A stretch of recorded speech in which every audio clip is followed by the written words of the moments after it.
L58 này là rất lạ này. Con này thì nó sẽ lai một chút với kiểu form kiểu V3 của Ý này, nhưng mà nó sẽ thiết kế nhiều cái điểm nhấn nhá.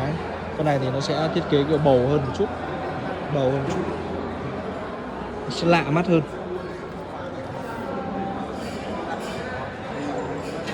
Mọi người cảm nhận sao về cái dòng này? Đằng sau rất nét luôn, với cái phần đồng hồ đằng trước này, phần bật khóa có điện này, nghe đây lên hình này, rất nét này, rất đẹp. Đấy, phần đằng sau